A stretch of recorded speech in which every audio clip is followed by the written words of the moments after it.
tidur apa? Saya doang yang bangun. Toilet ya.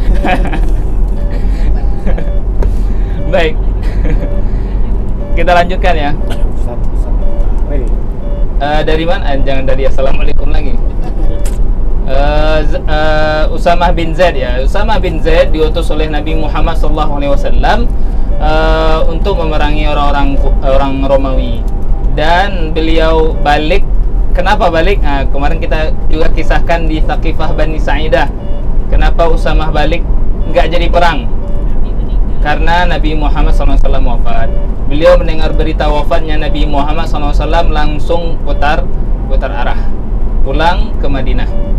Oke, kita loncat lagi ceritanya ke Taif.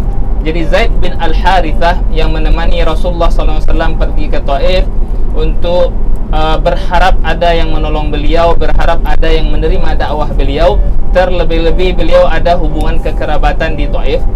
Beliau ada hubungan kekerabatan di Taif, kalau tidak salah ibu susu beliau Halimah As-Sa'diyah itu kalau tidak salah ada kerabatnya di Taif, ibu susunya. Jadi ada hubungan kerabat setidaknya gitu. Berharap Nabi Muhammad berharap ada penerimaan ketika beliau berdakwah ke Taif. Dan saat beliau pergi ke Taif, beliau menemui beberapa pemuka orang-orang Taif. Ada 3 orang kalau tidak salah. Semuanya bukan hanya menolak Nabi, tapi juga mengejek Nabi Muhammad SAW. Bukan hanya menolak dan tidak menerima, juga mengejek dan memprovokasi orang-orang untuk mencelakai Nabi Muhammad SAW. Orang pertama didatangi oleh Nabi Muhammad SAW, katanya, engkau tidak berhak untuk singgah di negeri kami, keluar dari Taif. Orang yang kedua mengatakan, kalau engkau berbohong, maka kalau kamu berbohong Muhammad, maka pantas berbicara dengan saya. Kalau engkau tidak berbohong, artinya benar, maka kemuliaanmu pun tidak pantas untuk saya. Pulanglah engkau ke Mekah. Semuanya mengejek Nabi Muhammad SAW. Bahkan mereka menyuruh orang-orang anak-anak dan penduduk Taif untuk melempari Nabi Muhammad SAW sampai kedua kaki beliau bercucuran darah gitu. Lalu beliau dengan sedih pulang. Sedih bukan karena beliau dicelakai, bukan, tidak. Sedih bukan karena beliau dilukai, tidak. Tapi sedih karena kenapa dakwah ini tidak mereka terima. Jadi yang disedihkan itu bukan dirinya, tapi karena dakwah ini kenapa tidak diterima oleh orang Taif. Beliau sedih. Lalu beliau pulang ke Taif, pulang ke Mekah, dan perjalanan beliau pulang dari Taif menuju Mekah, beliau singgah sejenak, letih, mengadukan kesedihannya kepada Allah Subhanahu wa taala, mengadukan kelemahannya kepada Allah Subhanahu wa taala, sampai Allah mengutus malaikat Jibril, dan malaikat Jibril memanggil malaikat gunung. Apa kata malaikat gunung? Wahai Muhammad, apakah engkau mau saya timpakan Al-Akhshabain? Kata malaikat tersebut. Al-Akhshabain itu adalah 2 gunung. Salah satu pendapat ulama mengatakan 2 gunung tersebut adalah 2 gunung yang ada di Mekah, yaitu gunung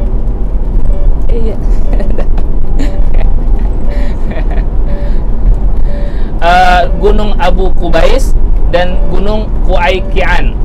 Gunung Abu Qubais itu gunung yang sering kita lihat di depan hotel Azka Sofa yang ada bangunan istananya. Itu namanya Gunung Abu Qubais. Yang depan Azka Sofa itu istana raja. Nah, itu gunung itu disebut dengan Gunung Abu Qubais. Dan Jabal Sofa, Gunung Sofa itu salah satu kaki Gunung Abu Qubais. Dan gunung yang satu lagi berada di hadapannya, di seberangnya, disebut dengan Gunung Qu'ayqi'an. Nah, 2 gunung ini kata para ulama yang disebut dengan Al-Akhshabain, sebagian pendapat para ulama ya. Dan sebagian lain mengatakan Gunung Al-Akhshabain itu adalah gunung yang ada di Taif. Ala kulli hal, jadi kata malaikat gunung, apakah engkau mau saya timpakan Al-Akhshabain ini, dua gunung ini, kepada orang-orang Taif karena telah mencelakai dan melukai engkau Muhammad? Kata Rasulullah SAW, arju ayyukhrijallahu min aslabihim man ya'budullaha wa la yusyriku bihi syai'a. Kata Rasulullah, saya berharap nanti di kemudian hari akan keluar dari tulang sulbi penduduk Taif ini keturunan-keturunan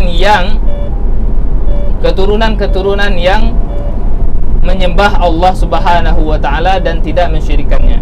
Dan ini salah satu bukti rahmatnya, cintanya dan sayangnya Nabi Muhammad sallallahu alaihi wasallam, dan terbukti sampai saat sekarang ini penduduk Taif itu memeluk Islam, dan Islam mereka adalah Islam yang baik. Islam yang baik. Oke, saat Nabi Muhammad sallallahu alaihi wasallam menuju pulang ke kota Mekah, beliau singgah di dekat kebun milik Syaibah dan milik Rabi'ah. Syaibah dan Utbah. Kebun milik Syaibah dan Utbah ibna Rabi'ah. Syaibah dan Utbah ini anaknya Rabi'ah. Dua orang ini juga termasuk orang yang tidak menyukai Nabi. Dua orang ini juga orang yang termasuk orang yang memprovokasi untuk menganiaya Nabi. Tetapi ada sedikit kasih sayang di dalam hatinya ketika dia tahu melihat Nabi Muhammad SAW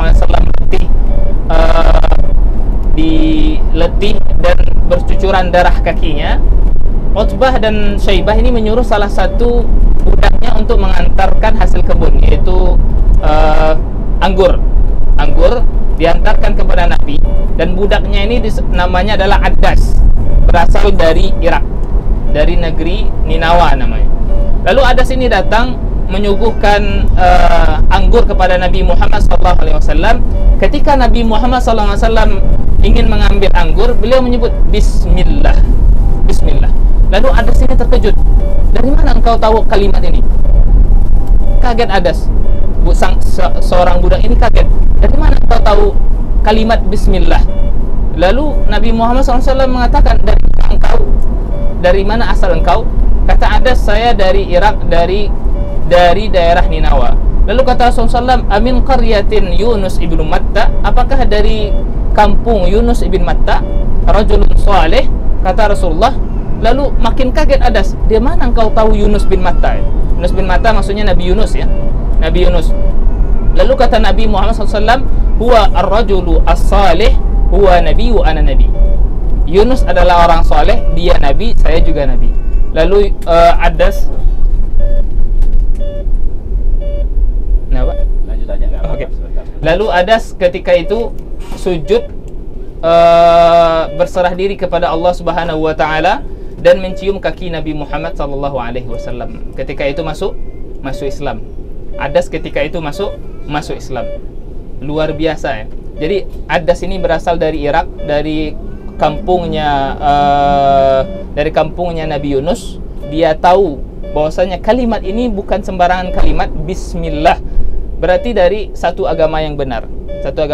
Dan sampai oleh Nabi SAW, Yunus adalah nabi, saya nabi. Huwa akhi, kata Nabi SAW. Dia adalah saudaraku. Saudaraku maksudnya seiman, sesama nabi. Lalu ada itu sujud kepada Allah, ya, bukan pada Nabi, dan mencium kaki Nabi. Lalu dilihat oleh Syaibah dan Utbah. Coba perhatikan, budak kamu, salah satu mereka bicara kepada yang lain, coba lihat, budak kamu diperdayai oleh Muhammad. Lalu Addas tadi balik kepada tuannya. Lalu salah satu mereka mengatakan, kenapa, apa yang kau lakukan kepada Muhammad? Kenapa engkau sujud kepadanya sedangkan kami adalah tuanmu? Lalu kata Addas, dia adalah nabi, sebagaimana Yunus bin Matta dari Ninawa juga nabi.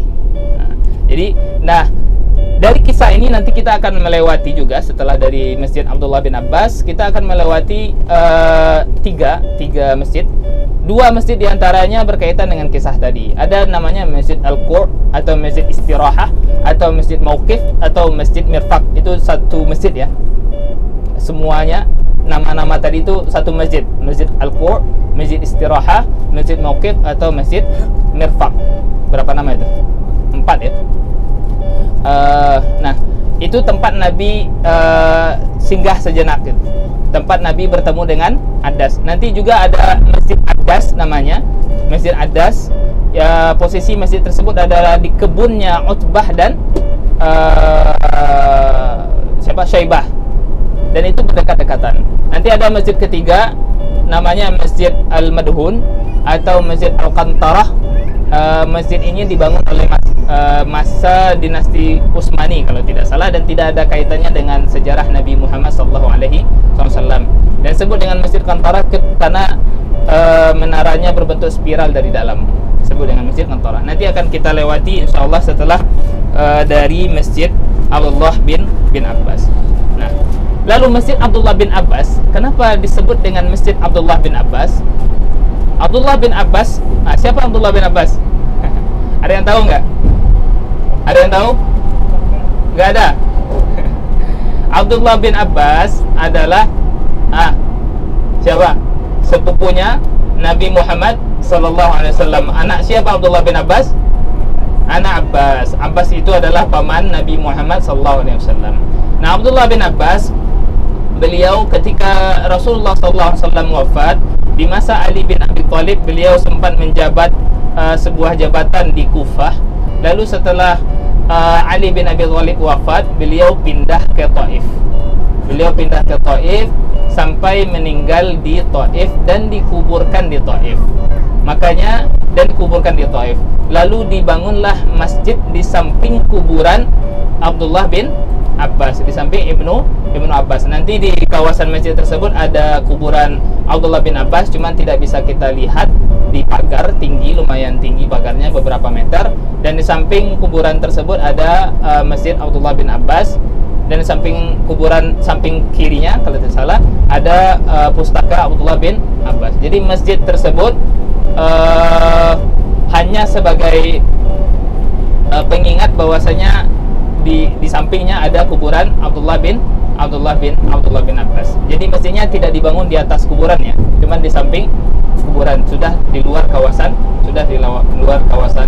kuburan.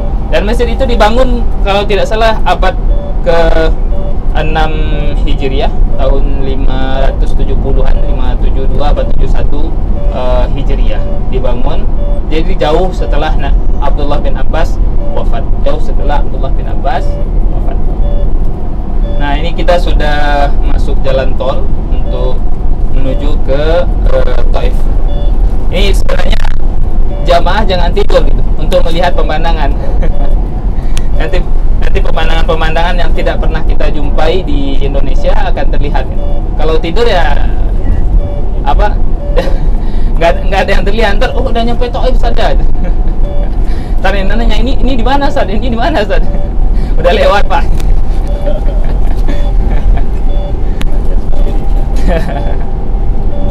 Was-was.